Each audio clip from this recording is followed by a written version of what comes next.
Good afternoon. Thanks everybody for being here. This is our first time doing this, and I hope that maybe it'll be the first of a series.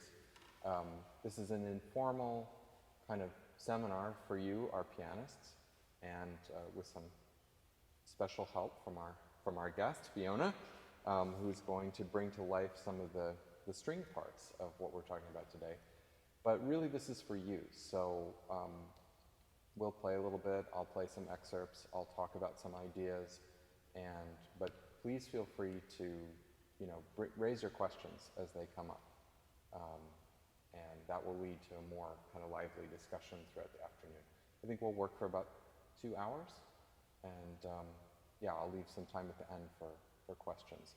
So Fiona very kindly agreed to join me to play the exposition of Brahms' sonata in E minor for cello and piano. And we have not rehearsed this. So we're going to play through the exposition, we're going to take the repeat and give ourselves a second shot at it, and then we'll talk about some of the principles of this piece.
So thank you, especially to Fiona, for making that possible. Even though today is a seminar about focusing on piano and chamber music, where would we be without our string colleagues, right? So I thought about subtitling this talk, "Strings are from Venus and pianos are from Mars," right? Because as you can hear in this sonata, the difference between the instruments is extraordinary. I mean, think of how Brahms sets the opening. What a gorgeous, iconic cello melody. Could you just play that for us one more time on your own?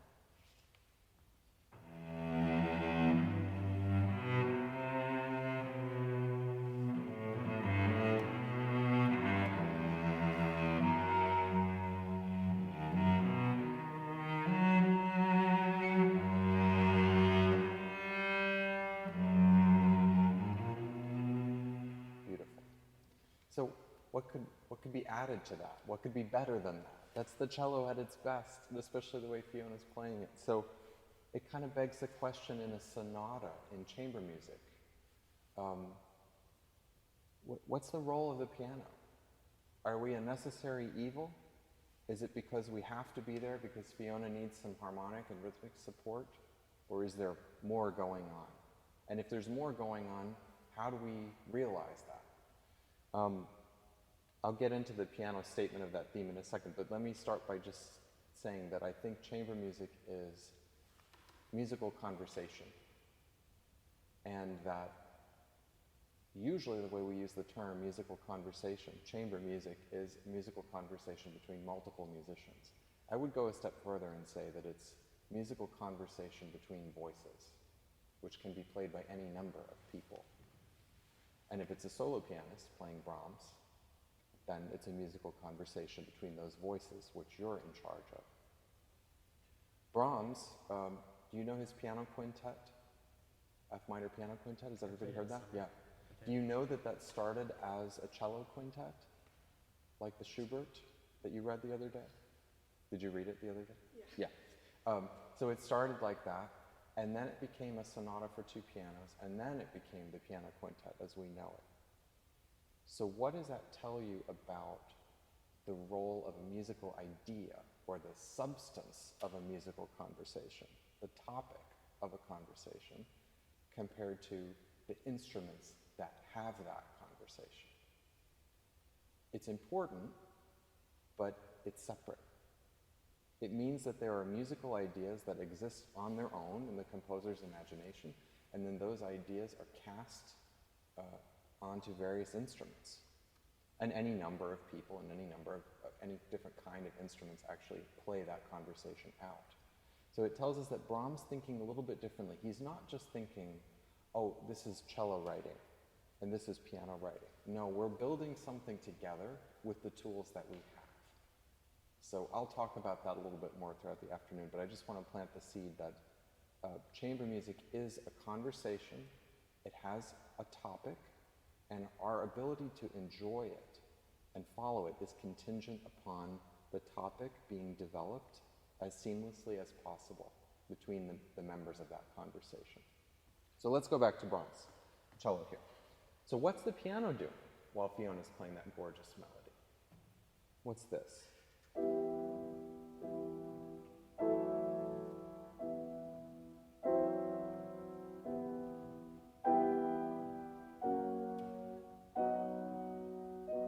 How would you describe that?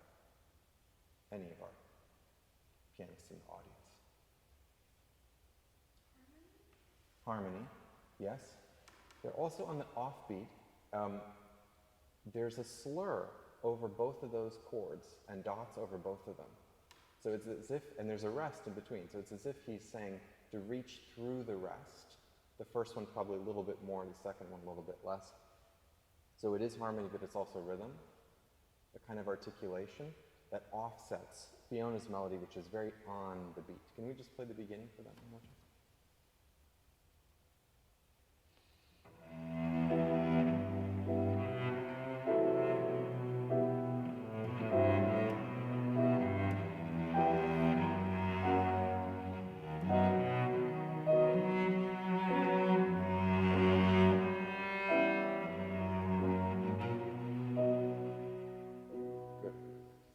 So there's a kind of heartbeat in the music, as well as harmony, rhythm, articulation, and a new sound, a different sound. Now, as pianists, when we have these kinds of textures, first of all, let me just say that in your solo playing, you're probably not used to playing writing like this. Why? Because you have to play the melody, too. So only in chamber music do you encounter these kinds of what we might call on the surface accompaniments. Of course, there's no accompaniment in Brahms. Everything is an active participant. But we also experience these things as chords. Because we play an instrument that has a vertical mechanism, we tend to see thick chords as vertical events. Let's give a really bad performance of the opening. Ready?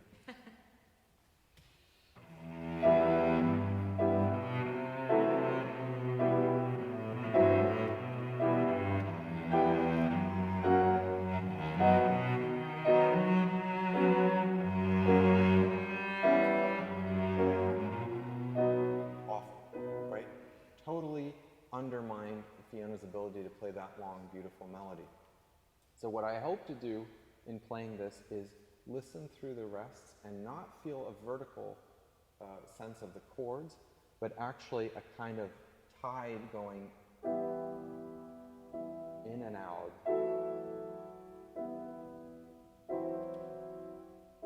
It's not the same as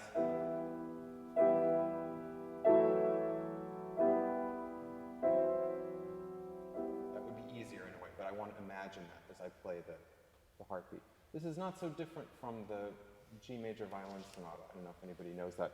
That starts.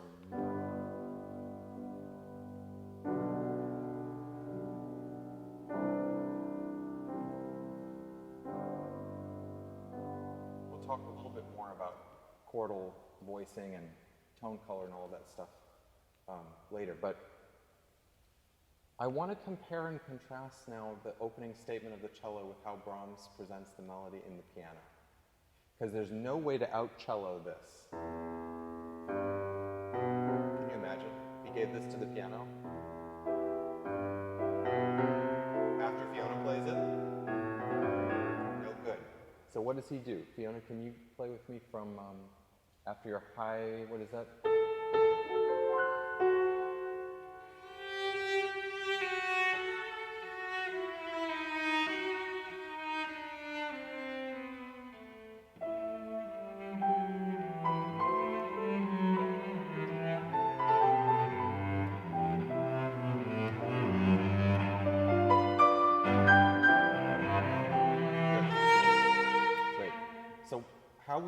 What is Brahms doing with this?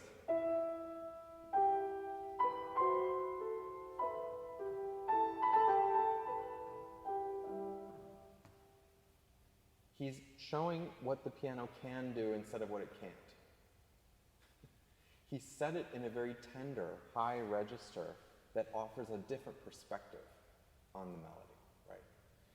So, in a way, it's a continuation of that musical. It's developing the topic. It's developing the conversation. Now, we want to do all of this intentionally. So I'm switching roles from hopefully helping Fiona build her melody with the way I play that chordal offbeat thing, and helping her build that line. And then when I take over the melody, she's going to help me by, again, highlighting what I'm able to do rather than pointing out what I can't. Could you play from the same place with me one more time, but this time pretend that you're playing Elgar Concerto the whole way through?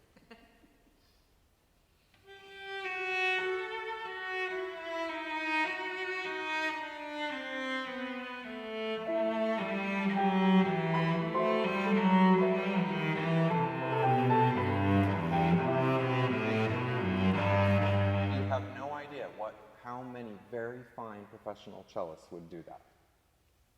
And that's cello playing, that's not chamber music, right? Just as pianists can be guilty of all kinds of terrible sins, right? But in this case, the melodic territory is absolutely dominated by the string instrument. They do it better than we do. It's just a function of their sound production. We even say a melodic instrument, right? How do you interpret that? What's a melodic instrument? What does that mean? Does it mean that Fiona only plays melodies? Like an instrument that carries longer lines better, or can Okay. sustain better. Yeah. Yes, sustain is part of it. Good. What is there? Are they primarily playing? How many notes are they playing most of the time? How many notes do you play most of the time at a time? One. You play one note at a time most of the time, right? Then you have some chords. You have your Bach. You can insinuate all kinds of harmonies with string crossings. You can play many notes, but most of the time you're playing one note at a time. That's why we say melodic instrument. Okay. The role of the cello in chamber music is very diverse, but that's what we mean when we say that. The piano is much more a harmonic instrument, but we play melodies also. Right? So the way that Fiona physically plays that melody, could you take us through the opening tune one more time? And I'm going to look at your edition here. So there's not much written in terms of how many bows to take or anything like that. How do you interpret that? How do you make choices about how many bows, how much vibrato? I do it as it's written. You do it as it's written. Could you play that for us one more time? Because as pianists, we don't know anything about what that means. So let's really pay attention to what she's doing.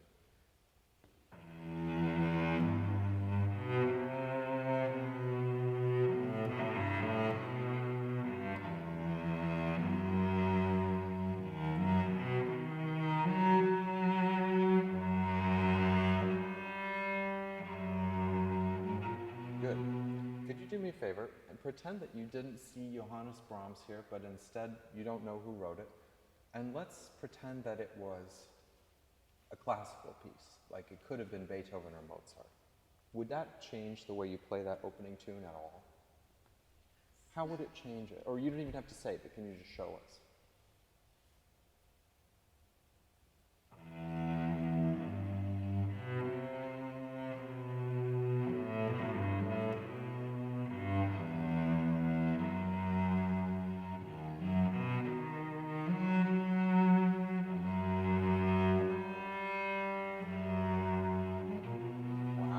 That's a very different interpretation. Can someone, I have some thoughts, but what did you hear differently in that statement? In that imaginary classical presentation of that theme? I think it's less thick with emotion. Yes, less thick with emotion. Yes, maybe a little more objective. Good. What else? More reserved. These are good. Emotional words. Good. Give me some technical stuff. Give me some craft. What was different in the sound? What was different in the playing physically as well? Did you notice anything? The notes felt slightly more articulated. Aha. The notes felt more articulate. More front of the note articulation, right? Also, I heard a clearer sense of up and down between strong beats and weak beats. Because you played Haydn, Mozart, and Beethoven, you know about that. So you ended up on down bows on some different places because you were thinking more that way, I think. That's what I heard. So we don't pay attention to this stuff. We try to play our parts as well as we can, and then we hope that someone will help our string colleagues with anything that they need help with. But in fact, we should be more familiar with the way our instruments work so that we can have a more engaged musical conversation.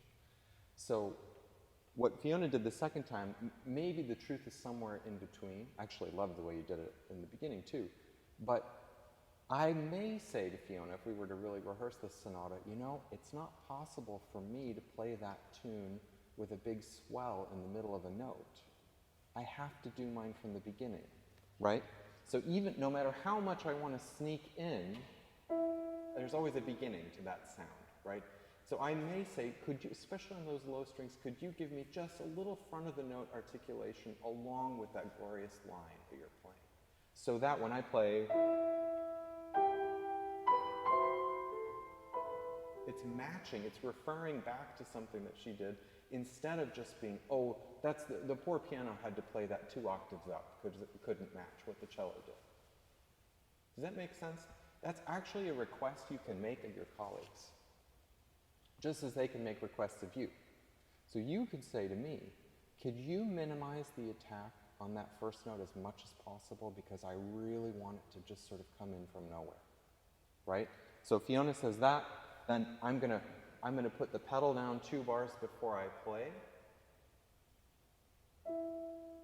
That was pretty good, right? So that I'm not playing.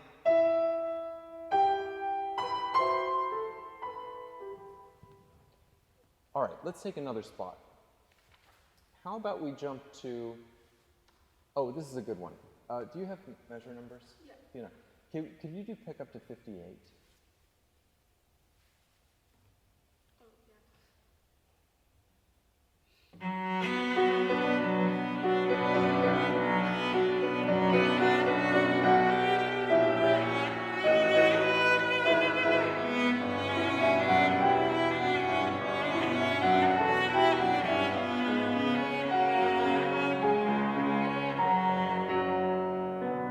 Great. So we're obviously imitating each other here. This one's led by the cello. And the placement of the cello is right in between the 2 hands of the piano. This happens all the time, right, in all the works that you play, especially with the cello. The cello will often be in that middle C, octave below middle C area while you're doing things at the more extremes of the keyboard. So let me just play my right hand with you. Start from the same place if you would, and let's see if we can get these to talk to each other.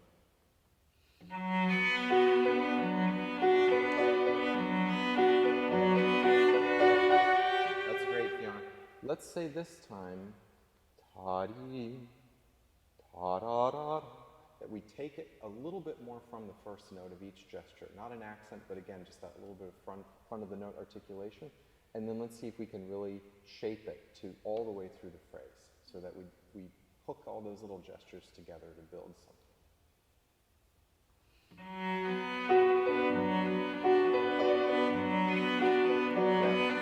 This is a place where it would be really easy to sort of have different approaches. Much easier for me to play. I'm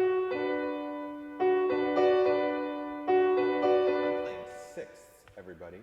Brahms loves sixths. How do I experience that in my hand? Like little chords.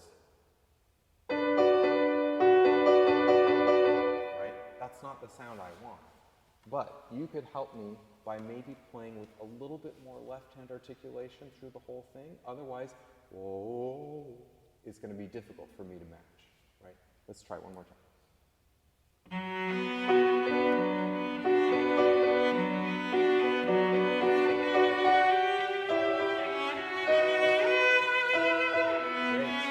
Great. I can match that. I can match that. Let's do it one more time, and now I'll add. Actually, I'll do left hand alone.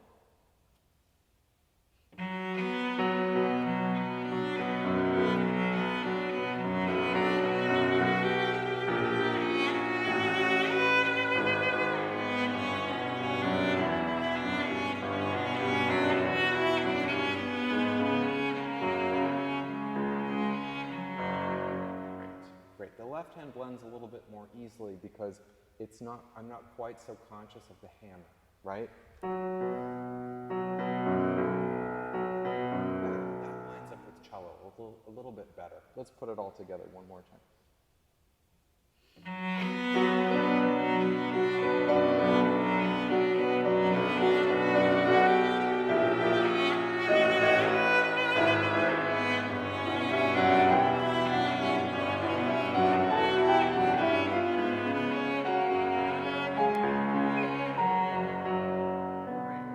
Feels a little more unified to me, right? So how many parts are at work in that? Who's got a really good ear? How many parts are at work in the section we just played?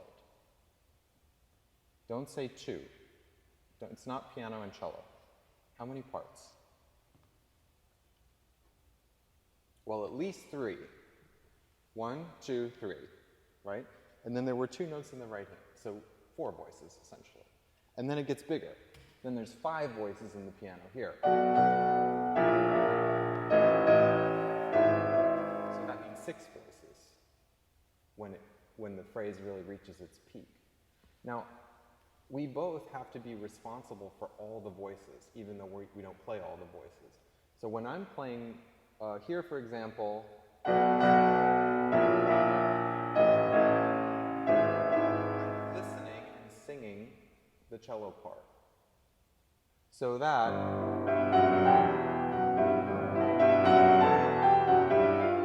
that's going to give me the parameters of how to play my voices, right? Let's do it one last time, and again, I'm going to give a bad performance in a kind of piano playing lens.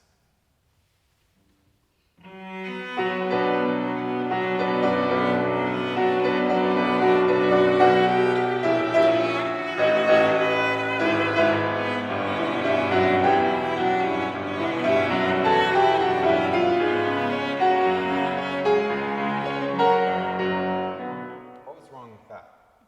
There's lots to choose from. Where's the cello? What's that? Where's the cello? Where's the cello? Yeah, exactly. Cello, go on. What else? So too loud. What else?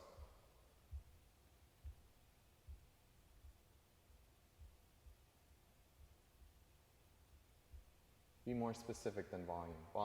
We'll talk about balance. Volume is one component of balance. Like articulation is too far off from the cellos. Like it's very front, like a cat. I heard everything except the last part. It's like very like front, but not like a cat. Good. The articulation is too different from the cello. It's like she can't follow me when I go to that place. Once I start playing with that sound, the cello is like, forget it. Just like if you played with the most sustained, beautiful whole note, when I've got something, nobody will hear me. Because you can sustain and I can't. Again, it's like pointing out, hey, you know, they can't do that, right? That's not good. That's not good. That's not good chamber music. It's not good conversation, right? So, at the same time, I think what you'll find is that if you're listening, if you're really responsible for all the voices, for all the parts of the conversation, you won't be worried about balance so much. If you live in that sound world where you're trying to join with the person that you're playing with, first of all, if you can hear the quality of the sound, not just, oh, I hear a cello somewhere over there, but if you can hear the quality of the sound and intention of your colleague, then you will not be too loud. And if you find a way of producing a sound that invites them to play or joins with them, you also will not be too loud. So you can play pretty big, actually, without covering. That's the secret, listening and the sound quality. And then also, Brahms has written it very beautifully. He's put the cello where the piano isn't, or however you want to say that. So there's enough space. If I were in this register where Fiona is, let's say if I did this.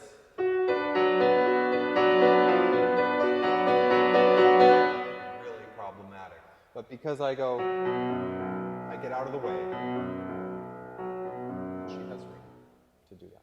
Let's do one more example for this. Can we do, how about pick up into 78?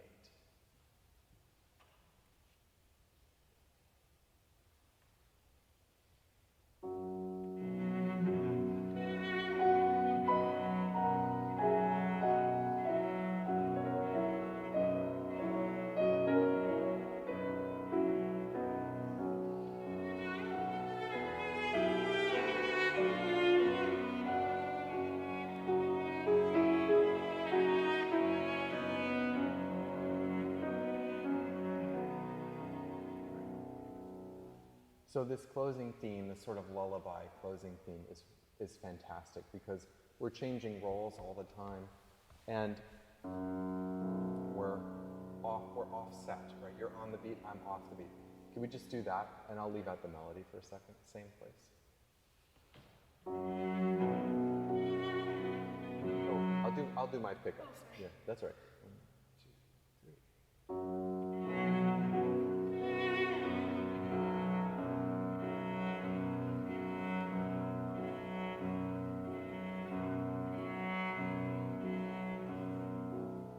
Isn't that beautiful?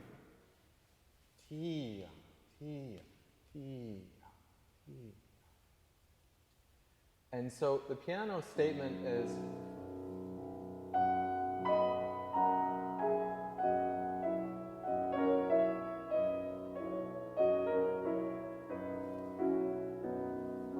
the cello version is, can you play yours here, espressivo?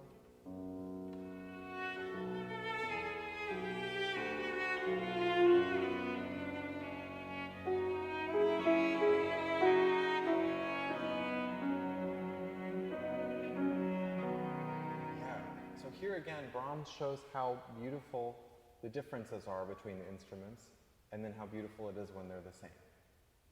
So the first one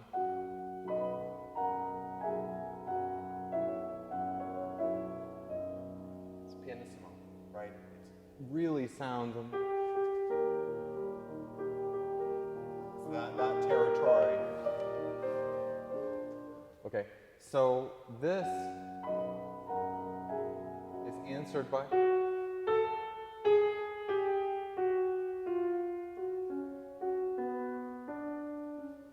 terrible at reading that class. The voice that comes from the cello is a chromatic descent. It has a more mournful intensity. And then what happens, Fiona, can we play 85, the Dolce?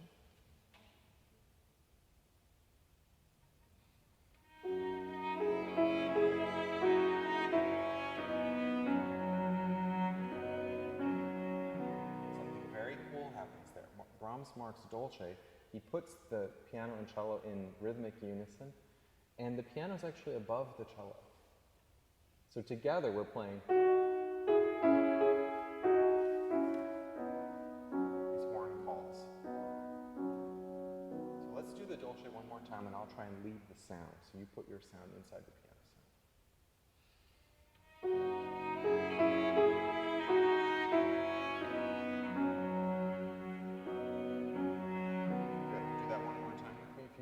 Change your sound even more ethereal.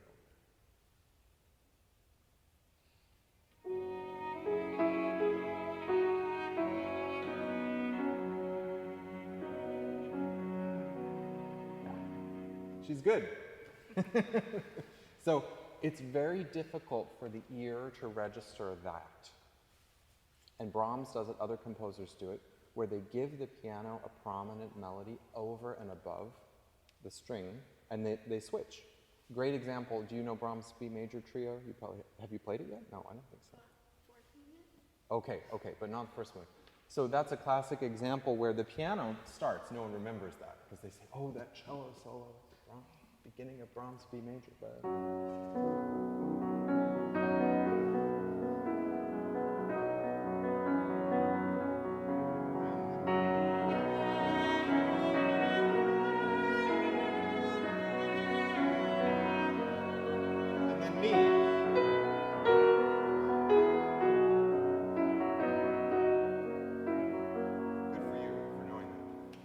that's an example. The cello comes in and rises above the piano, and then the piano goes above the cello.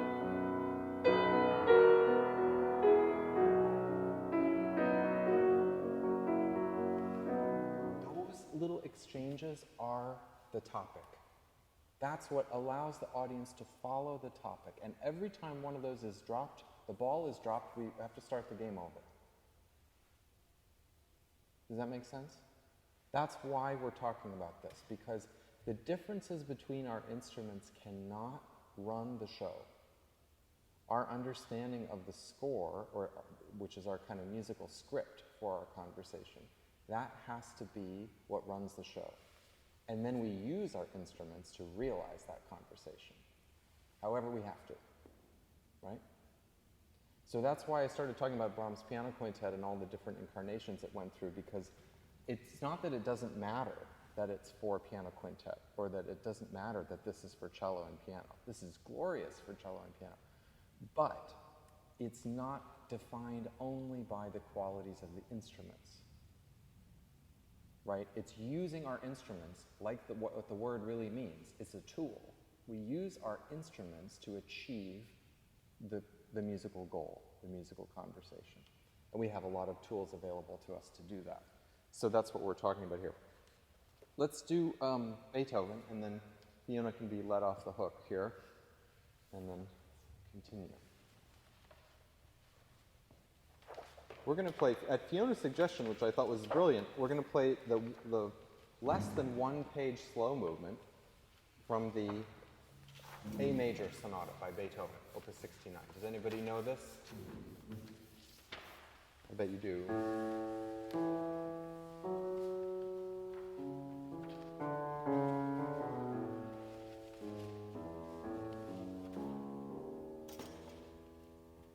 Incredible, right? The cello starts that first movement on its own.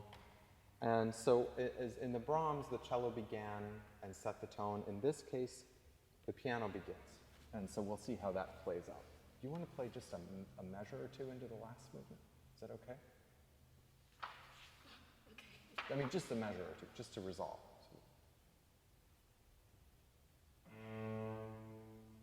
Oh yeah, after we'll do our slow movement. And then after you play...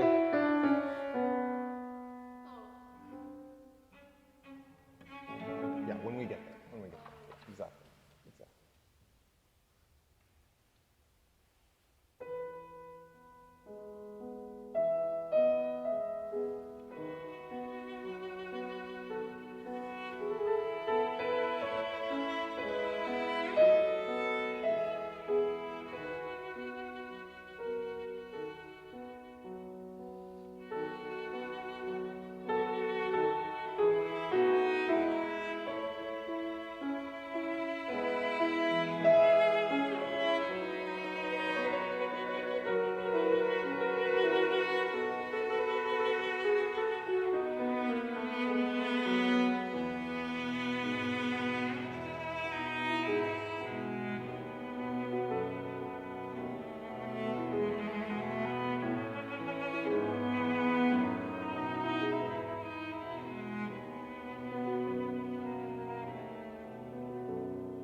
Yeah, great.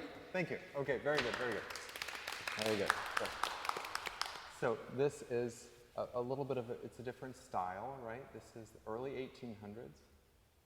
It's a classical sonata. It has some classical gestures that you'll recognize, like the left hand here.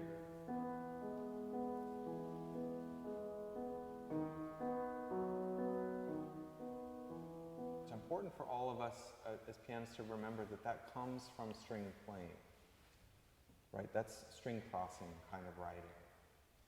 So that means they don't play, which is kind of how a lot of pianists play, right? So it'd be more.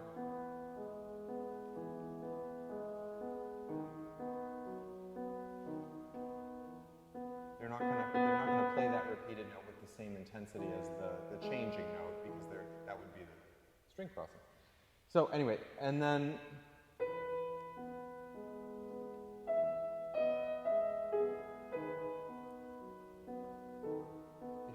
Beethoven's piano would have been much more ephemeral and die faster than the modern piano. So we might play a little quicker adagio if we were playing on period instruments, right? But as it is, the cello comes in almost right away during the piano's melody. Let's play that for them one more time and then show the change. So I'm interested to look at the way our sounds relate when I have the tune versus when you have the tune. Yeah, since it's so short, can we do that again?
Thank you.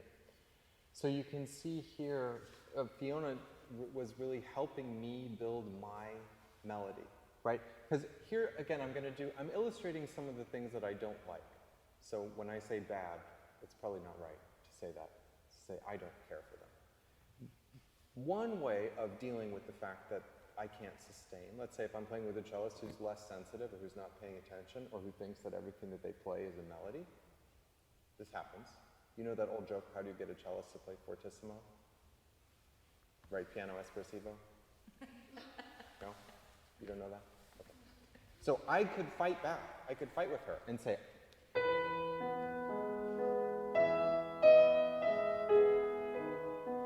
right? I can play a melody too.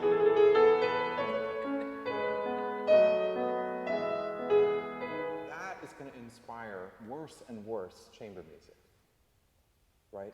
So Peter Wiley, who was here last season, I played for him probably 10 years ago, and he said something that I really remembered and appreciated, both in conversation and in chamber music, which is if you feel someone's not listening to you, play softer. Just keep playing softer. And eventually, that person will say, I can't hear you. And you say, yes, I know. But at least then you've got some listening going, right? So the interdependent nature of these instruments is what comes through in the sonata literature. I'm using sonatas as an example because I think in a way they are maybe even a purer or easier to grasp understanding of what we're doing in trios, quartets, quintets, etc. If we had a violinist here, I would use the opening of Spring Sonata as an example of this. So you know that? It's beautiful, beautiful. The piano starts playing this.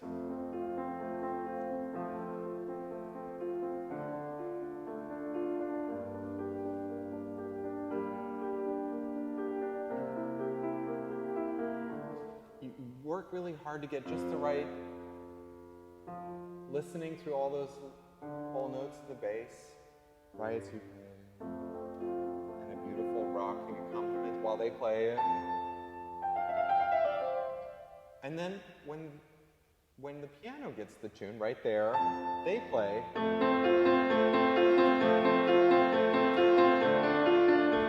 hey, wait a second, I'm pretty sure I've got the tune. Right?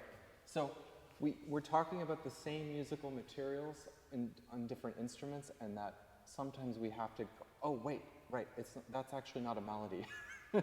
How can I support the person with the melody? So Fiona, thank you for your beautiful playing and for participating in this. I really appreciate it. All right, so you are welcome to stay and also free to go. Thank you. When's your concert? When do you guys play? Yeah, we'll play the whole Beethoven and the whole Brahms later this semester. Okay. I'll wait for that. Great.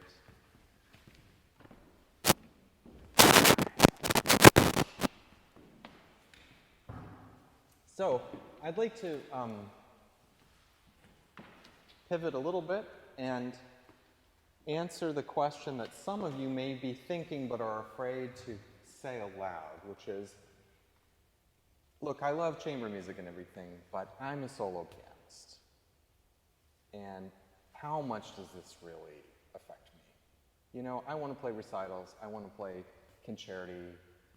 Yeah, I might play piano quintet in a Van Cliburn final round, but you know, how much do I really need to worry about this stuff, okay?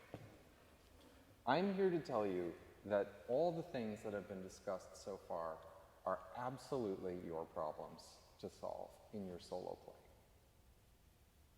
Because you wouldn't have gotten to YCM without being extraordinary solo pianists. How many of you have played a Beethoven sonata? How many of you have played a Bach prelude and fugue? How many of you have played, let's see, what else? A work by Chopin? Yeah, all of you, probably many of them, and you're very young. You've already done a lot of that. You know that those pieces are all chamber music, as defined what we said earlier. They're musical conversations between voices. It doesn't matter how many people are playing. In this case, there's one person playing. So you've been playing chamber music your whole life. But you probably didn't think about that until you got here. And then you're learning about these other instruments. It's, oh, wow, okay, so I have to... Well, the message that I received as a student at Eastman was, in accompanying class, which is sonata class, and also working with singers. The message was, you can't play like a soloist when you play with these other instruments or with singers.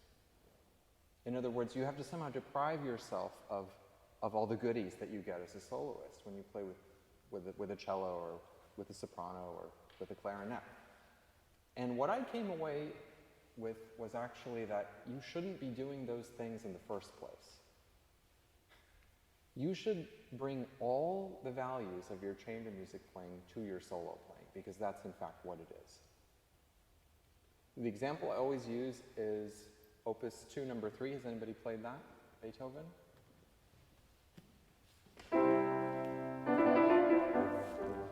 You know that? You know that. Does everybody know that? Yeah. That's a highly inconvenient opening for a pianist. Why?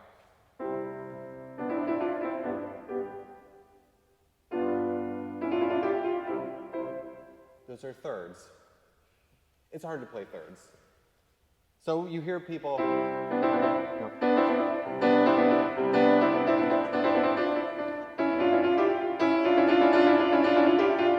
It keeps sounding worse and worse and worse as they go. Now, my childhood piano teacher said all the Beethoven piano sonatas, certainly the first half of them, but probably even further, are string quartets. They're conceived as string quartets.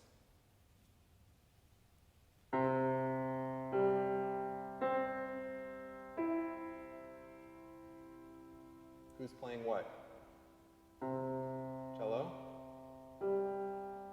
Pianists answer. Who's next? Thank you. Who's next? Second, yes, and first, right. So if you can't get your thirds together, it's because your violinists are having a disagreement.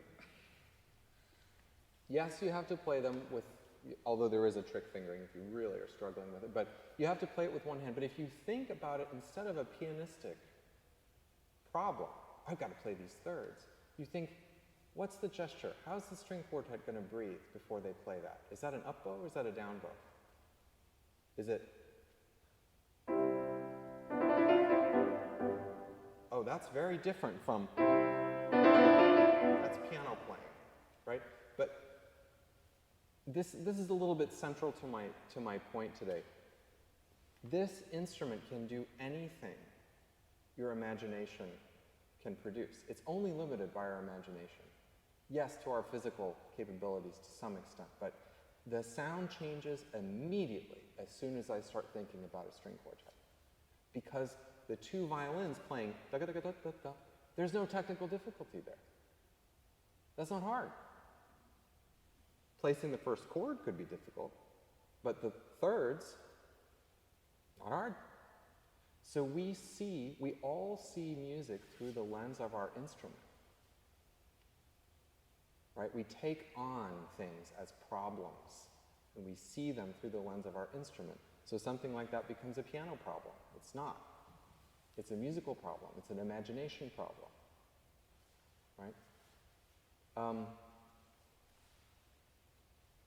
I'm going to play a couple more examples for you, but I want to come back to this idea of the solo pianist and the what's the value that you have if you bring those things into your solo playing. Well, first of all, you won't sound like anybody. You will sound different. These gestures, whether we're talking about or how to voice a melody, we'll talk about voicing a little bit more later.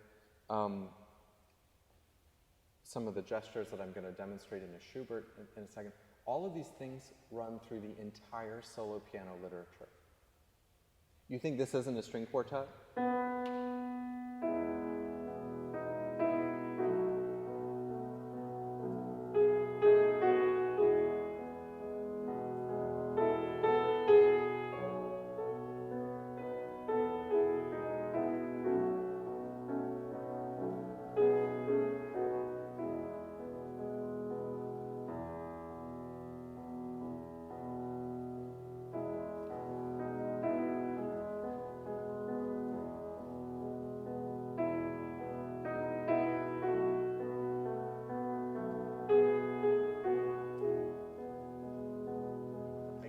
if I see that through the lens of piano playing, oh, it's really hard to voice. I'm going to bring out the top. It's terrible, terrible. Now, what allows you to voice something? Let's talk about that for a second. Because often by voicing, what we mean is playing multiple notes with different sounds. It's not just that one's louder than another, right? The proof of that is what I just did. If I bring out the melody, it sounds awful. And yet the melody has to be prominent. So how can I make something prominent without bringing it out? Pianists? How can I highlight the melody without bashing it out? You make the other thing softer. And not just softer, but a different quality of sound. This is very blended. Right? That would be bringing out the attack, but this would be... So I save the attack for...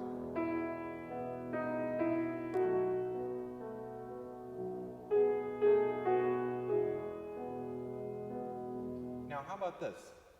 I'll come back to voicing in a second. This is another pitfall that we have to deal with as pianists, which is long notes.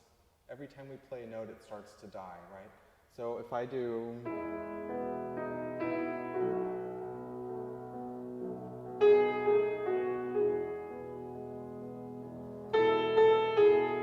What's wrong with that? Well, when you have actually any note, it has to match the decay of the previous note. Excellent. So the longer it is, the less it should be in comparison to the previous note. That's right. You have to listen through the long notes and take it from what's left over of the decay. Very good.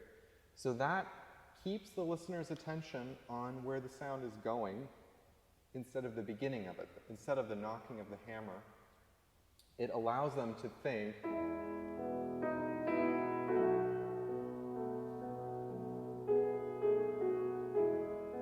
you trick them.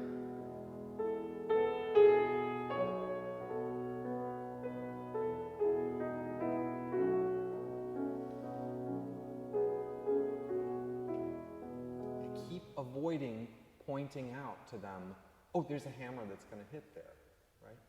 Now that happens mostly before you play. That's how you listen. Again, your imagination, your breathing.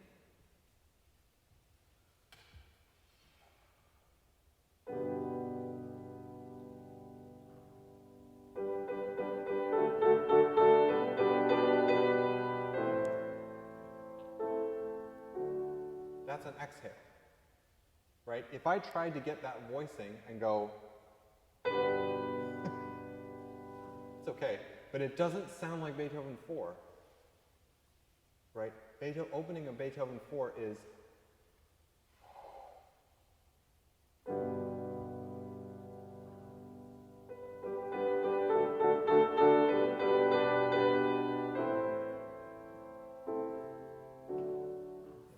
so you're always attracting your listener's attention to where the sound is going. The other thing about voicing is that we need a lot of flexibility in our hands to do it. Again, because we're not just playing something louder and other things quieter. Let me interrupt that thought for just a second to state the obvious, which you all know, but the melodies that we play so often on top are on the smallest strings. They are accompanied by things that we would like to be quieter on bigger strings. You see the problem. This is why pianists tend to injure their right hand, because they force the melody rather than figuring out how to blend the other things. So if I have a chord like this, if I just play equal weight on all of them, what's the loudest note? The biggest string, right? Okay? If I want a kind of clear, transparent voicing with this on top, maybe next bass, those are the outsides, maybe next is the third, and finally the fifth.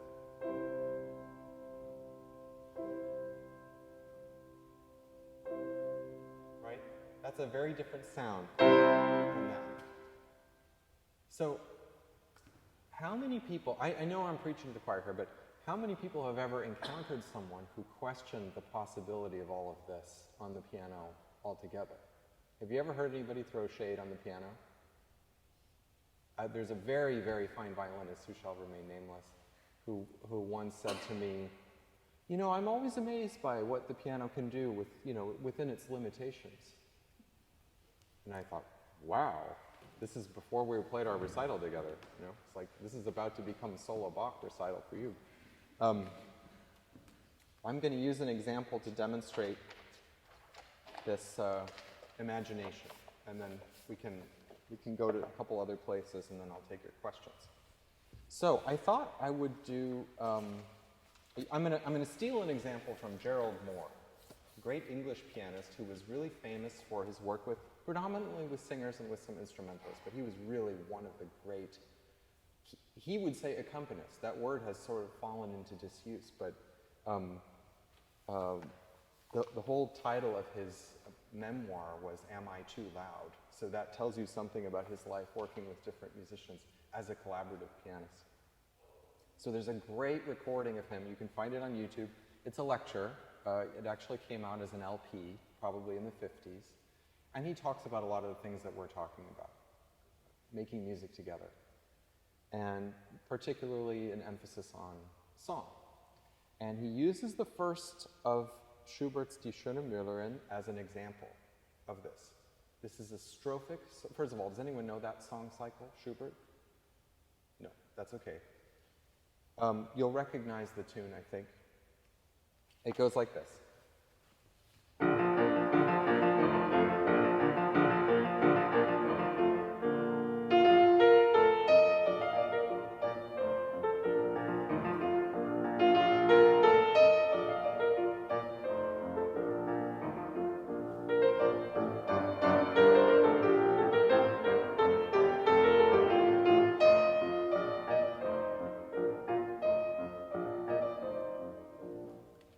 Leave out a couple of the piano parts there to play the melody as well. So I'm bringing this up for a couple reasons. This is a strophic song. It's very simple, right? That's the whole song. But there's 5 verses. So the piano notes don't change, but the words do. That's strophic, right? Have you ever heard of this? This is new information. This is a whole genre. This is actually a really big genre. Good for you to know about. So what he does, and what I'm going to do for you, is to show you that what the piano can do is only limited by your imagination. So the first verse, this is forgive the very pat translation here that's in this book, but to wander is the miller's joy, to wander. The best of millers love to roam and never want to stay at home. To wander. This is sort of just introducing the character and this idea of wandering. But the next verse is, the water is a wanderer too. The water. So how do you think you play the second verse? That's verse 1.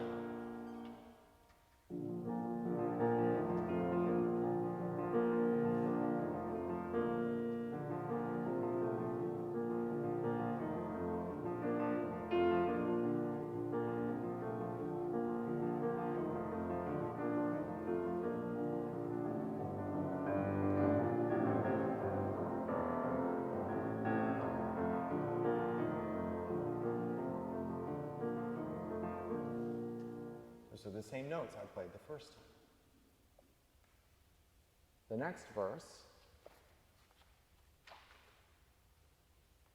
is about the mill wheel that never stops, the mill wheel that never stops.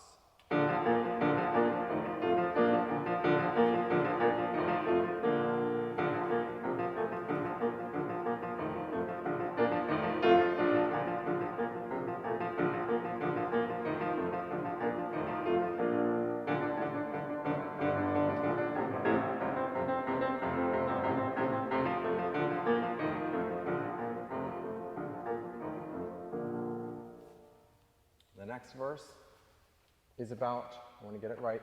The next verse is about the stones that are so heavy, the millstones that never rest.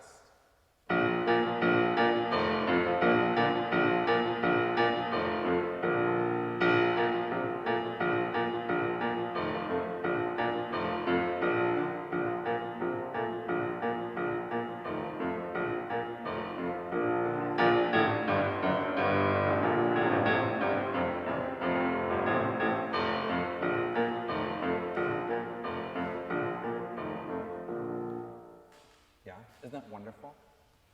So it's a little easier when there's poetic text to do that, right? But don't you think that all those things are kind of the things we should be thinking about all the time? Because if I'm not using my imagination in those ways, what am I going to do? Gee,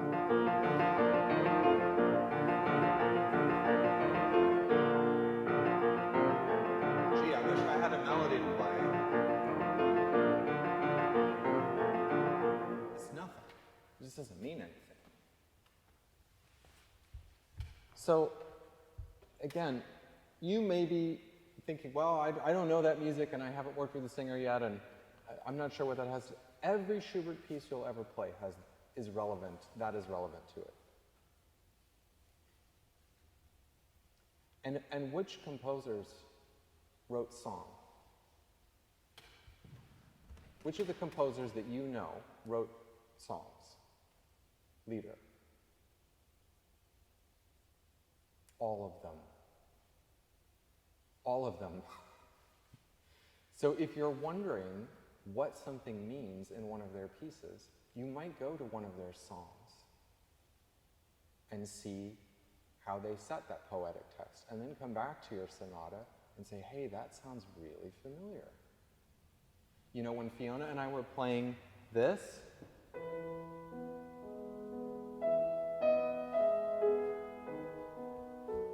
reminded me very much of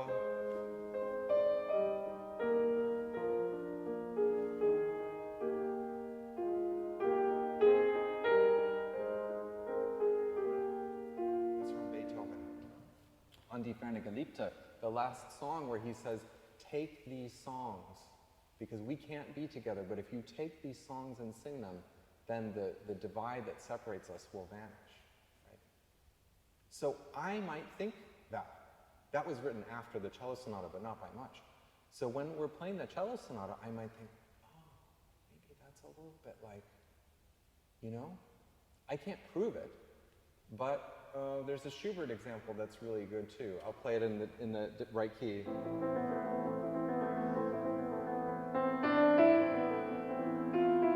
that song? Gretchen at the Spinning Wheel?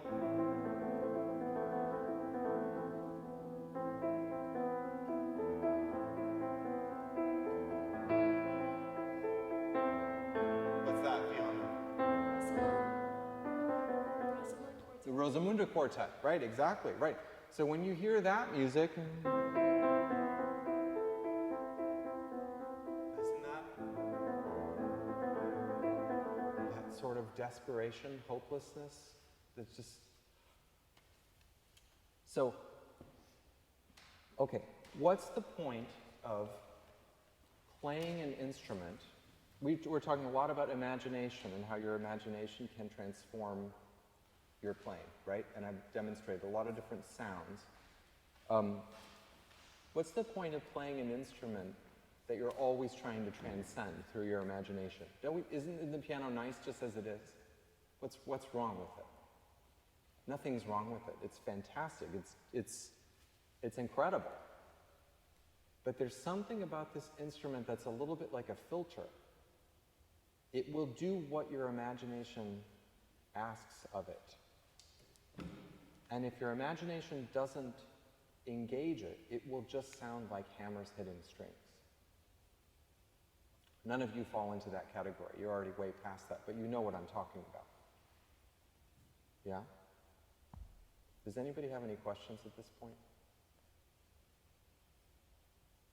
All right, we'll come back to questions. I brought a couple things just to further demonstrate this. I'm going to take the Schubert example into a Schumann piece that you might know, or you might feel a little bit closer to, because I think you will probably play it, all of you pianists. And Fiona, this is a great cello one, too. Do you know the piano quartet, Schumann piano quartet? E-flat major? E-flat major, which is also the same key as the quintet, right? And I'm going to use that as an example, too. Pianists, you will not be invited to play chamber music if you play the opening of the Schumann quintet like this.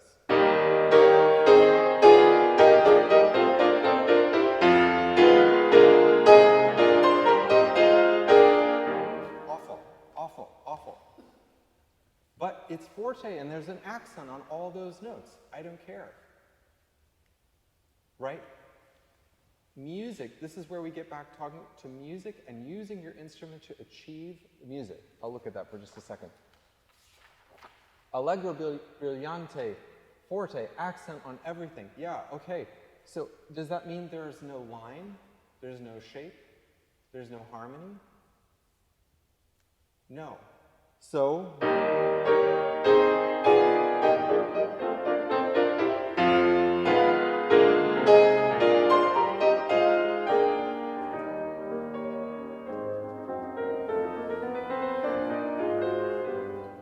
to think so horizontally when we play this instrument that wants to do this.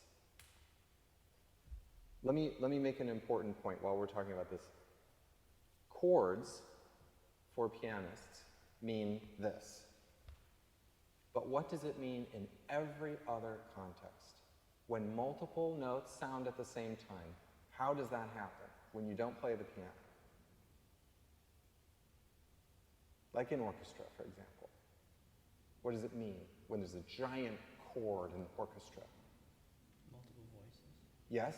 And how many people produce those voices? A lot. A lot of people are playing. And are they playing? No. They're playing lines that go like this. There's just a lot of people who are playing lines that go like this. So if we look at this,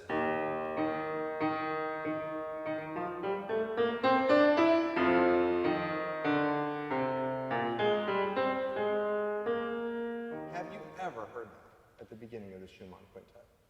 Never. I've never heard it. Alto voice. Whoa.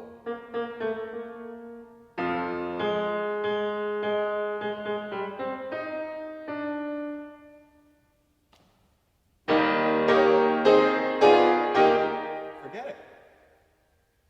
So even if you could just keep track of the outer voices, the melody and the bass, wow,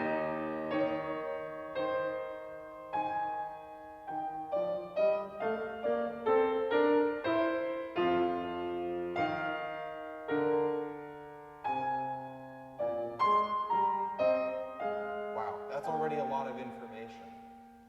So let's say that's my Band-Aid. Let's say I can't hear 6 parts at once, I can't follow that kind of counterpoint. I'm going to just keep track of the outer voices.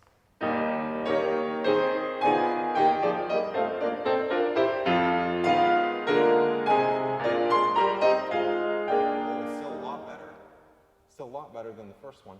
Could be even better if I got some of those other inner voices as independent and clear. But you get my point, right? All right, I'm going to use also the example of slow movement from the quartet to show that even when you don't play the melody, you should be able to play your part in such a way that it would be beautiful to listen to.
gets the tune after that. So while you're playing that, of course, there's the most glorious cello solo that's happening, right? And then the violin gets the tune and all that stuff. But you see, hopefully, when I'm playing that, I'm not thinking, yeah, I can't wait to get the melody. And so then, no. You have to do that for yourself when you play solo. You have to give that much attention and presence and listening and beauty to everything in addition to the melody that you're playing, and that's very difficult, right? So in a way, this is why I say there's this reciprocal relationship between your solo playing, which got you here, and your chamber music, which should now pay back into your solo playing. Yeah? Why is it so difficult? There are a lot of reasons. Why is it so difficult to have that level of independence and voicing and expression in our own playing? Why is it so much easier when someone else plays an accompaniment and we get to play the tune? Or even for us to play the accompaniment while they get the tune? I think the nature of those things is very different. So we're dividing our brains, and we only have two hands, but the music isn't written, as we've said, the music isn't written in two hands. The music is written in multiple voices. So I'm dividing my brain into all these different layers. I'll take the middle section of this as an example again.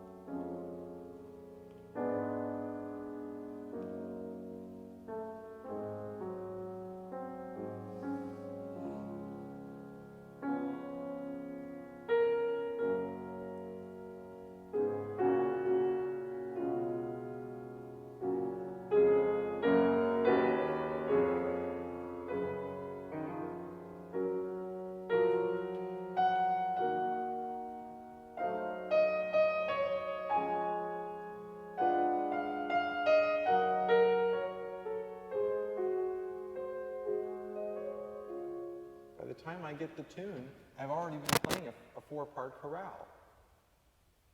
So if I see, again, chords, chord, chord, chord, chord, chord, chord. That's what it looks like. But you know there's four voices there. We do this occasionally in coaching. Do you know the best way to internalize counterpoint, to really hear multiple parts? Anybody? Play one voice and sing the other. Right?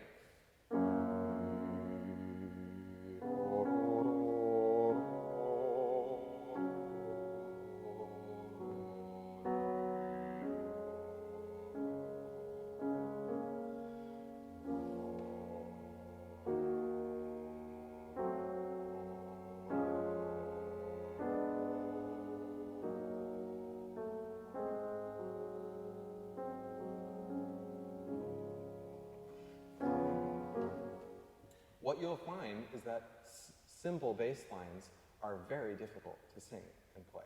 The example I always use is the...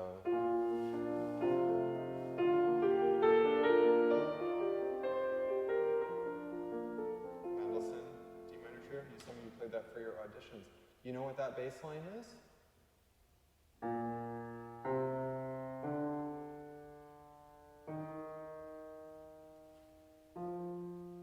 That's 1, 2, 3, 4, 5.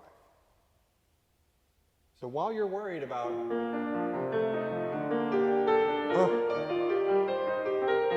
got the balance. How do I?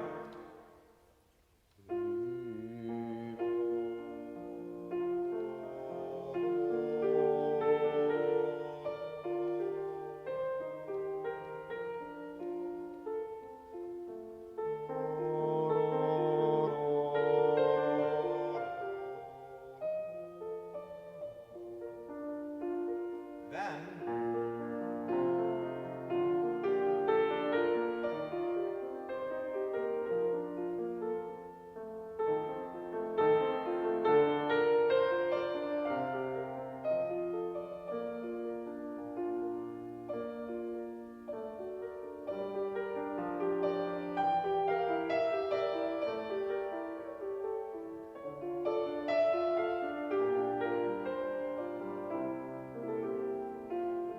have to practice that because the middle voice is tricky between the two hands to get that the way I want it. But you see how we have to hear before we play. And most of the time we play, and then we go, oh, adjust. Oh, right. It's all before. It's all before. Okay, I want to use those examples. I wanted to give you a solo example, which is a piece that this is more of a reading, okay? This isn't a piece that I worked on, but I thought this is an example for any of you who are saying to yourselves, this is all great, but I really love Rachmaninoff and Liszt and Prokofiev. And I'm not sure how all of this really affects that, you know? I get the chamber music thing, the Schubert, the Schumann, the Brahms, okay, the solo piano music, that's a certain kind of thing. But what if I really love big piano, romantic music?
Anybody know that? Want to guess the composer?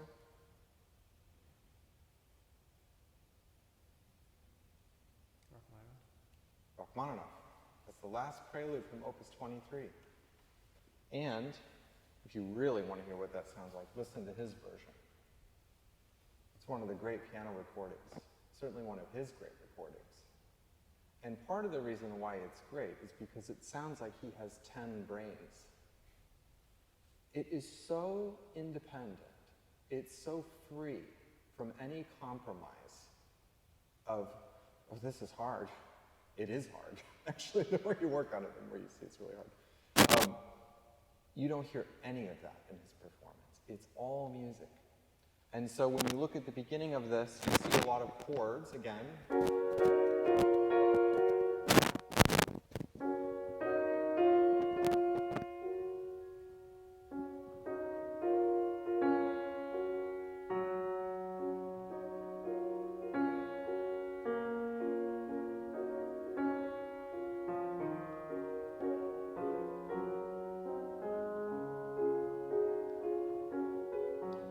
To use vastly different sounds to make that work, right? To bring the melody out and to have the accompaniment be something different. And then you notice there's a duet, right?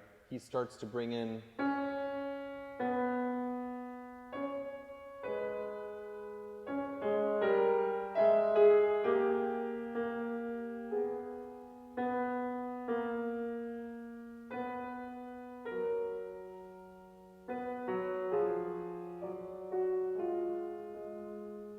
practically the canon, right?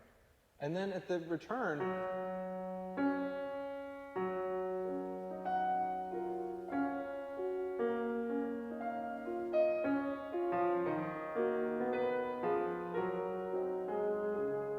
totally different voices on the outside, right? All the stuff in the middle. How are we doing on time? Anything over time? 2:34. Perfect.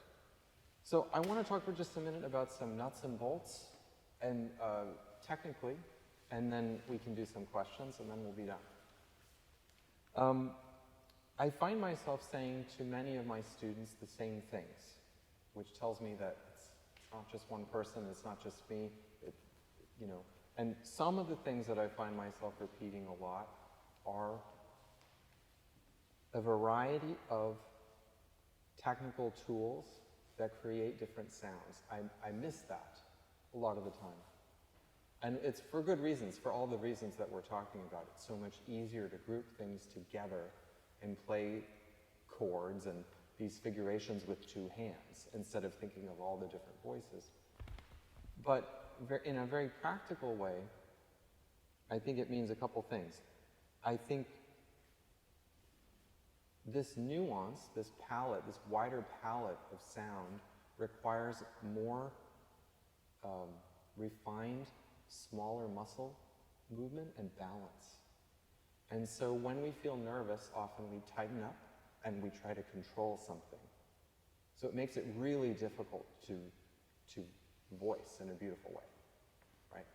If I feel tense before I play that Beethoven concerto, oh, that's a really scary opening, right? Because it's 8 notes. And if I think I've got to get it right, I need the top note more than the others, but not loud. And then, okay. Right? So, as we talked about voicing the chord, we talked about it musically, but we didn't really talk about it technically. I need arm weight on the outside. And I need soft fingers on the inside. So I might start by practicing that. And then get more comfortable with that. Do it all together. Sometimes if you do a gentle staccato on the notes in the middle, so within the pedal, let's say, that will help me get a sense of the weight here. I don't know if you can see. Also, I don't impose this on my students, but you can see I'm sitting a lot lower than most pianists. And part of that is also to breathe more in a full body way so that I'm not operating keys up and down, right? Very difficult to get beautiful, varied tonal qualities if you're thinking up and down keys. It will sound more like a piano. The other thing is, it's good to start with the smallest possible joint and then work up as necessary. So a lot of the time we start with a heavy artillery. We play from the shoulder right away. Playing from the shoulder is essential. But playing from the shoulder doesn't mean that you carry the weight of your shoulder all the time, right? It means that you have access to the lever. So if I want to play, I can't remember the exact dynamic of it, but Brahms B-flat concerto, so the horn solo starts. I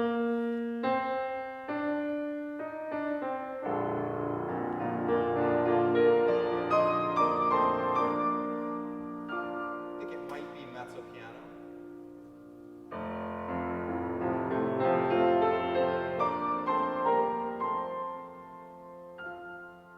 No way to play that without the shoulder. And yet, if I immediately gets edgy, right? So I have to feel that I have access to it without carrying it. All these pieces that I'm talking about, and I don't mean to use only soft examples, but it's so much harder to play beautifully soft and medium dynamic than it is to play loud. But it applies absolutely equally to the big places. Think, for example,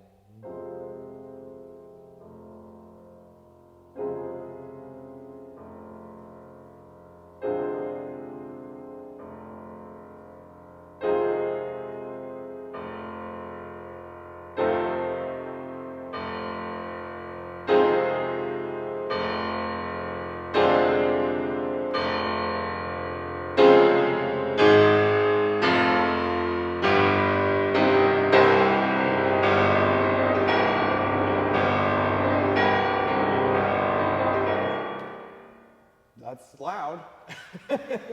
That's big. But it's not. You see how that chokes the piano right away? You don't get as much volume, actually. You just get a lot of attack.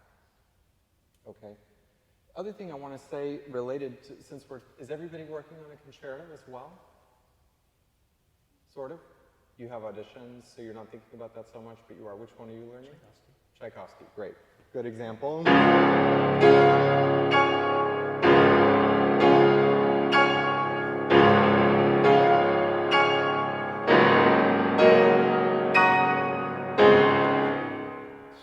That's what you need to play with the orchestra, right? Not. First of all, it gets old, gets boring, really fast. And it doesn't help you with the orchestra. It's really interesting. Have you ever seen a pianist throwing themselves with all their might at the piano and you can't hear them at the symphony? I have. Really good pianists, really strong pianists. That's like, I can't hear him at all. So what makes the difference? I think resonance and shape. Music. If we don't have music, it's just like, you know, you're going to lose against the orchestra. The other thing I wanted to say about the concerti, because this is all, I wanted to mention that I didn't get to play, I'm not trying to say, oh, poor me, or, you know, it was uphill both ways in the snow growing up. But I didn't get to play the repertoire that you're playing now until I was in grad school. But I played a lot of collaborative things. So I worked with singers primarily first, then solo instruments. I think the first sonata I ever played was Brahms' E-flat with clarinet, and then Prokofiev flute sonata. I played the second piano parts to concerti for the most part before I ever played a solo part with orchestra. That's a really great way to learn those pieces, but also to learn generally. So, for example, Schumann. What instrument is this?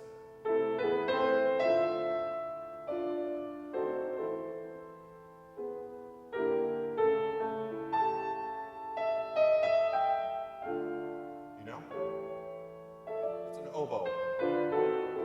So that, the piano plays.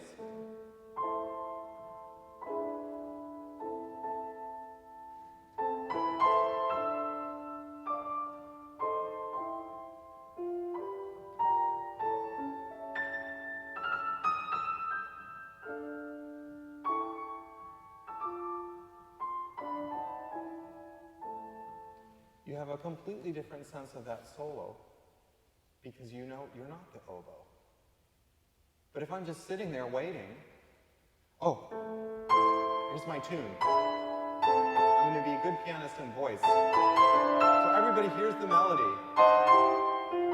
Also, you notice that the orchestra had, they have an A minor, 6/4, but the piano has, yeah, little things like that, you don't notice that if you just play the solo part. I played the orchestral part for Schumann and Brahms B flat for the concerto competition at Eastman for my friends. So I learned those orchestral parts before I ever played those pieces with orchestra as a soloist. Oh, Schumann's another great example because here, after you have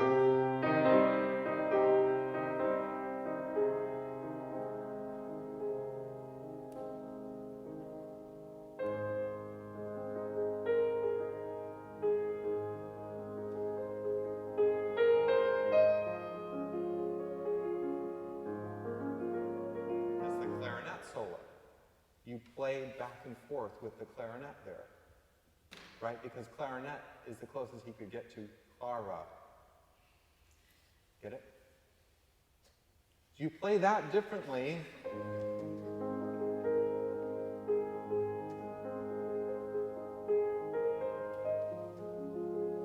You play that differently than, because you're answering an oboe. When you play Brahms' E-flat sonata with clarinet, you know that?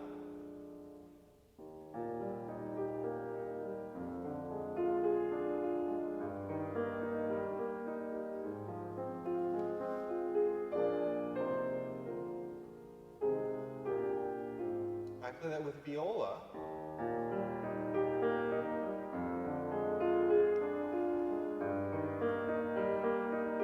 Same notes. I'm going to play more like a string player. I'm going to show a little bit more of the...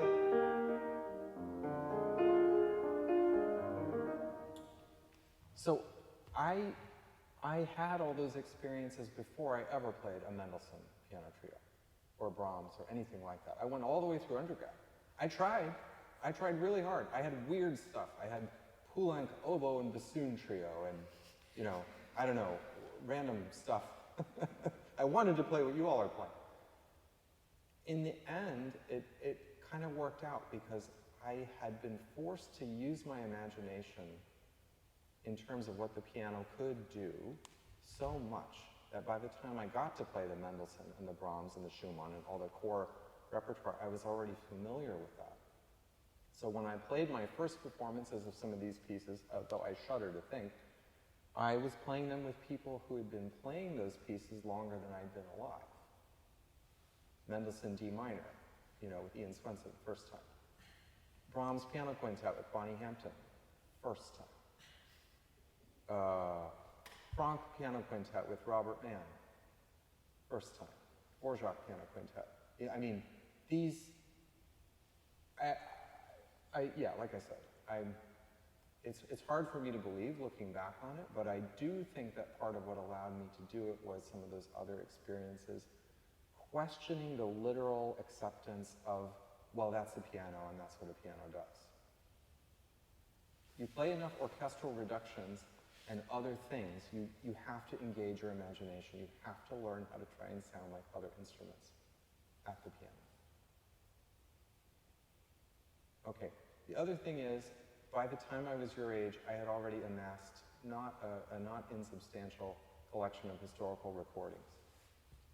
So I was listening to people who played in this style, people like Rachmaninoff, right? Myra Hess, Clara Haskell, Alfred Cortot, all these people who played in a very different way.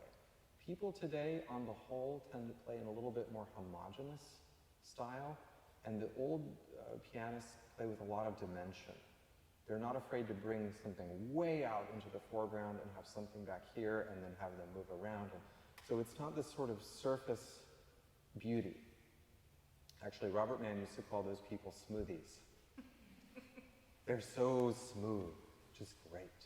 Because he was not, I don't think, a natural virtuoso as a violinist. You all know that name, Robert Mill? He co-founded the Juilliard String Quartet in 1945. I got to play with him a couple times and learn from him. Amazing, totally amazing. And maybe that's worth mentioning. Because the first time I played with him, we did the Franck Quintet. Does anybody know the Franck Piano Quintet? It's a big, dramatic work.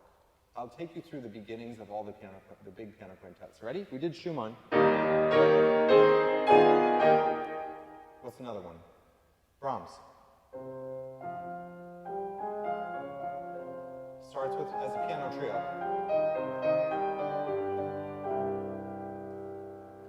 Dvorak. Cello solo. Smiling. Right, that's how that one starts. Shostakovich. That one's a little easier to start. Franck starts with the string quartet.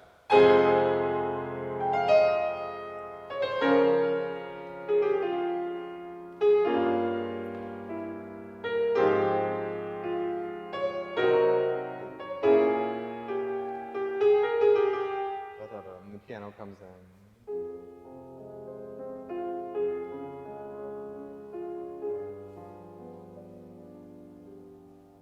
And tries to calm the quartet down.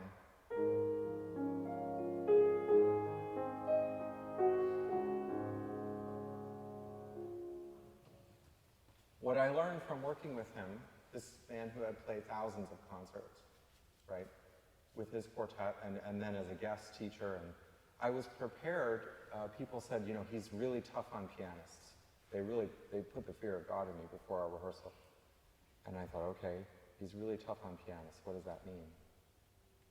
He said in the first rehearsal, he was generally very happy, but he said, you know, your right hand, your principal voice in melodic playing is beautiful, but I don't understand what's happening from your left hand. You're not playing from the bass. But also, if you were ever too loud, and even more than that, if you weren't looking at him, if you weren't glued to his bow, he would say you were too loud. I learned really quickly what he meant. It wasn't that I was too loud, it was that I wasn't paying attention enough. So I essentially memorized my part. Went home, memorized the part. And I played the whole piece like that. And it was fine. The performance went really well. I understood how to start building things more from the bass. And actually, I think I played bigger in that performance than in the lot that I can remember. No balance problem. And he would have said, I mean, when you're playing with an elderly legend, and the piano's got the lid all the way up and all that stuff, people would have been bashing the green room door down, saying, you covered up Bobby, man. Nope, didn't happen. So we're talking about a lot of different things, but they're all joined up, right? The listening, the imagination, the continuity between ideas, passing something to your colleague, taking it from your colleague, playing in such a way that invites someone else to play, and then responding to what they do, not what you think they're going to do, but actually what they do. And we have a huge responsibility as pianists because we have a disproportionate amount of the notes. You know, not in this program, but in some places people will say, well, you're a pianist, you know, you get to look at the score. And I always say, you too can look at the score. It's widely available. It's not proprietary, you know? And yet, we are in a way a little bit keeping the score because we're playing sometimes 80%. You see the paradox? Our string colleagues who are so much better suited in some ways to play these long lines that we're trying to play, and we've got 80% of the material. What to do? We have to try and join. We have to try and let them inspire us so that we can sound more like them. And occasionally, hopefully will inspire them to sound a little more like us. And then we use those pass-offs as seamlessly as possible so that the audience can follow who's got the ball at any moment. And I just want to say one last thing about string quartet compared to piano and string chamber music, and then we can do some questions. String quartet is a kind of perfection in chamber music, right? It's a kind of ideal. Think of Haydn string quartets. There's a democracy, there's a balance, there's a perfection to it. In that ensemble, with some exceptions, the number of musical voices is the same as the number of people playing. It's 1 to 1. You have 4 people, you have 4 voices. Of course they can play chords, and of course there are exceptions to that, but most of the time, I think it's fair to say, you're talking about a 4-voice texture with 4 people who have instruments that are like siblings. As different as they are so much more similar than the piano is to any of them, right? So part of the reason why, I can tell you, sadly, from experience, concert presenters present like 8 string quartets for every 2 piano trios, because they are able to follow the musical dialogue, the musical conversation, who's got the ball, with string quartet in a way that they cannot with piano trio. Now, why is that? Partly the 4-voice, 4 people, partly visual. You can see who's got the tune. You can see the bows go the same way, or different way, or whatever. Part of it is the sound. People cannot follow multiple voices in the piano. They don't know that the piano isn't one thing. They think a piano trio is 3 voices, violin, cello, and piano. But it's not. We know it's not. It's at least 4, all the time, right? So our job as pianists in chamber music is to make that intelligible to anyone, to the layperson who comes in, who thinks a piano trio is 3 pianos, right? Who's never heard of Brahms, we have to clarify it for that person so that they won't be able to say exactly how, but that they feel an uninterrupted story, right? And that's using all the things that we've been talking about today. Does that make sense? It's a big assignment. But it is one, I hope I made the point, it's one that has huge benefits for your solo playing. Let's face it, there are so many talented pianists in the world who can play faster and louder than the next one.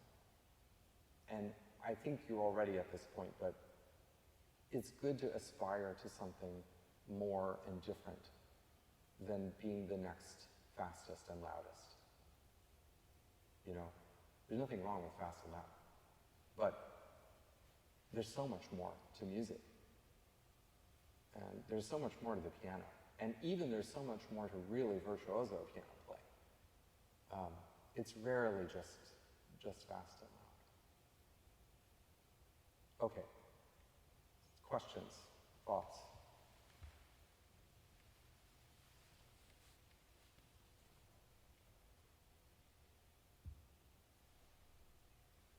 Susan? I have one to kick it off. At the very beginning of today, you were talking about how to approach, I almost said the string, how to approach the key. There are infinite numbers of ways to play a different dynamic or a different touch. Could you go into that a little bit? Yes. So a lot of it is preparation and follow through. If I'm thinking of the keys going down, which of course they do, but I mean if I play them that way, it limits my options. So I'll almost always get a consonant sound on a downstroke. You know? Very clear. That's fine. You know?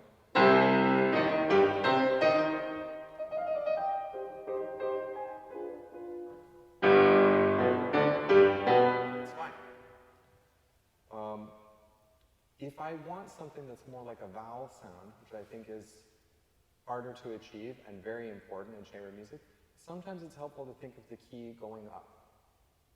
So that's that slow, it slows down the key and gives you a sound that kind of emanates from somewhere instead of, that's a consonant.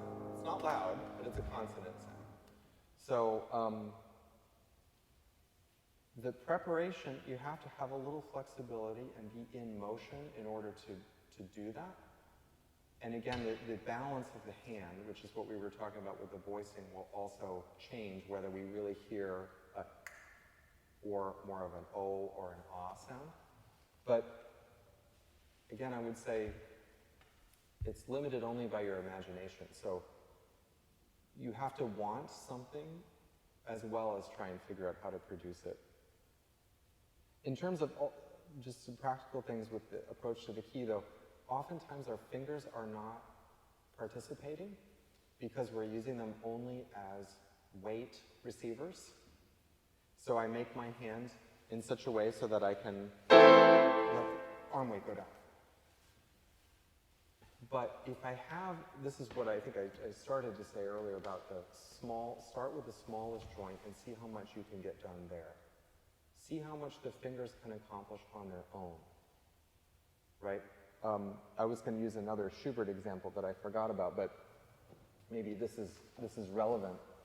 The second song in that Schubert cycle is about the brook.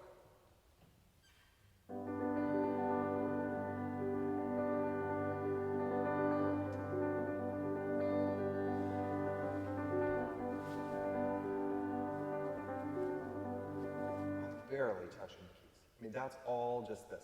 And again, if you say, well, when am I ever going to need that?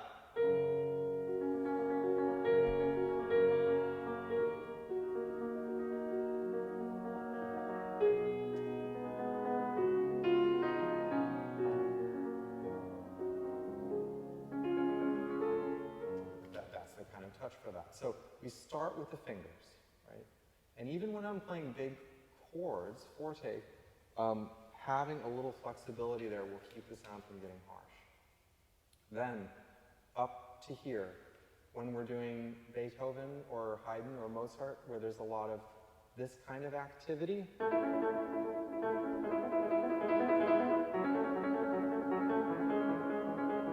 right? Not, you say, oh, but rotation. Yeah, rotation doesn't mean you carry weight through everything. So then we use this waving. That's kind of our next line of defense. Then the wrist. The wrist softens and cushions sound. So if my wrist is very stiff, if I play the end of I don't know, Mozart something, that kind of very harsh sound, that's it. I changed nothing else. I just soften the wrist. Right? That's next. Then forearm. Sometimes a change in position is incredibly helpful, technically relaxation, but also sound-wise. So Mendelssohn is wrists and forearms.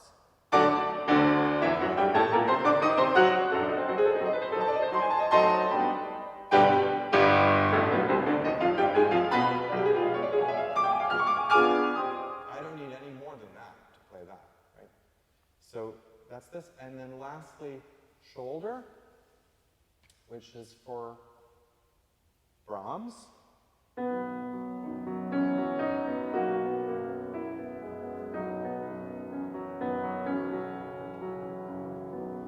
But again, not carrying the weight of the shoulder through everything, so that you can operate from the shoulder. And really, it goes all the way from the back, all the way down to the seat. And those are I would reverse the order. Instead of starting with the biggest one and then trying to work through it and say, oh, I need to relax. Start with the smallest one, see how much you can get away with, and then you add as necessary. The other thing is that much like bow distribution, I think for string players, we need to use those parts of ourselves in a kind of bow distribution. Do you all know what bow distribution is? If Fiona plays 4 quarter notes with 25% bow, there's no crescendo, right? She gets 4 equal quarter notes. Okay? That's like us going, it's the same sound 4 times, right? In order for Fiona to make a crescendo with 4 quarter notes, she has to use less bow, more, and exponentially more at the end to make that crescendo happen. So for us, it's like starting with, yeah, take the passage in 110. This is fingers. Wrist.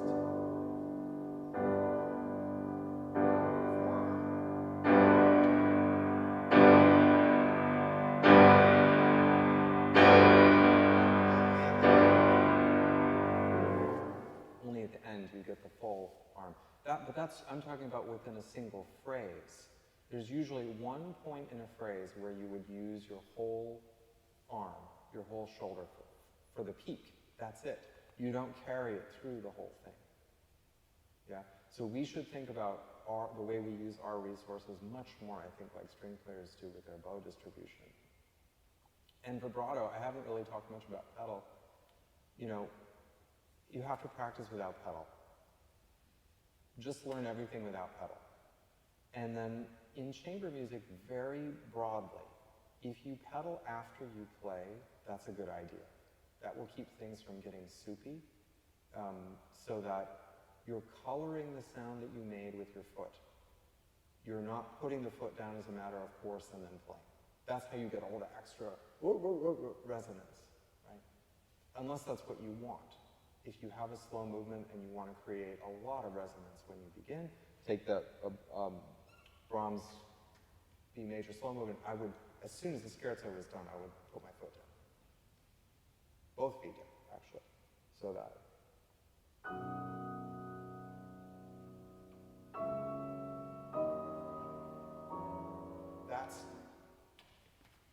That should come from somewhere, right? But generally, you want to pedal after you play, and if you took the pedal away, you should have a perfect legato, right? My teacher used to say, we cover our sins with our feet. As soon as you take the foot away, you realize, oh, that's awkward. Oh, that's not, oh, that's bumpy. Oh, that's good. You know. It's almost more important. It's funny that we ended up in the Great Hall. This hall pedals for you, doesn't it? Right? Yeah. So if I were to play Mozart,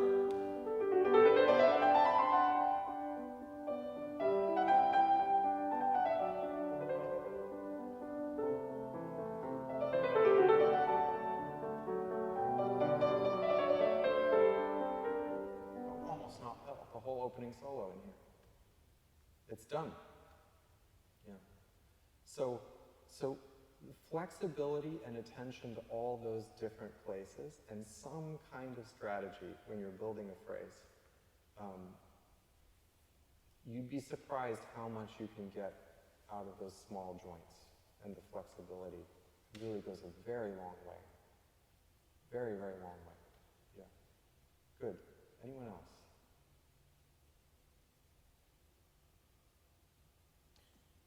You're so used to us talking at you right now. A lot to take in. Does anyone you can relate it to something you're working on too. You say chamber music or solo, something that you say, okay, you mentioned this, but I'm not sure how that applies in this instance.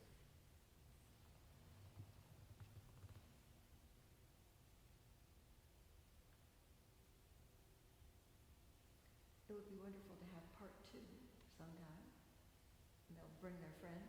Sure, we can do that. Just talk about these elements in specific passages. What do you think? Just with your chamber groups, you could do, everybody could have a little moment, time, and pick some passages that you think need that attention. I'm curious about Fiona. Was this helpful for you as a string player in any particular way, or did you learn something? Oh yeah. Was it? Yeah, like I'm not always like aware of what piano players do like the decay, like I'm not always aware about that. So it's a good reminder. Yeah. I wasn't trying to put you on the spot, but when you said a part two, I was thinking Oh, it might be great for, I know this Yeah. was for the pianist, but since we had a string player, Yeah, yeah, we of have string players course. in the room, I was thinking that might be interesting for them too, you know, and vice versa. Yes. I think I think we're as mysterious to them as they are to us. Yeah. Yeah. For sure. Yeah, it's a fascinating challenge and a wonderful opportunity to play these pieces. You know, so many of them have this sonata form or variation, very traditional forms that rely on passing a motive, passing a theme between people. And so when the instruments' sound production are so different, you start to see, oh wow, this is an interesting challenge. Like, how do we do that? How do we make sure that the pass-offs are really, really clear? What tools do I need to do that? And what might I ask of my string colleagues if I feel that I've done all I can, you know, and now, so I need their help. For many years, my first advice to string players in a trio is ask the pianist to play the part first. So I was thinking when you said you had 80% of all the notes and themes and intentions, I'm thinking Mendelssohn trios, where we just don't have any idea, right, Fiona, what exactly, we have beautiful melodies, but we really don't know what to do with them. So I think that one point, I mean, all the points you made today are really fantastic. I learned a lot. I coach with you all the time. But I think the most important thing is when you walk into a new group or you engage it now, you're going to start new pieces this semester. Have an opinion. Have an idea.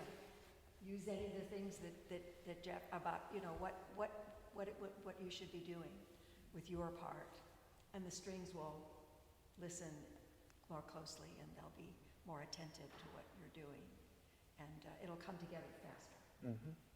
Yeah, and I think you can benefit from, they have an extraordinary sense of melody. We may have often a stronger sense of harmony in a certain way. You know, if you can play a melody as a pianist that can stand up to your string playing colleague, then you're doing great. So there's a lot to be learned from each other in that way. Listening. Okay, great. Well, thanks everybody. Thank you, Jeff.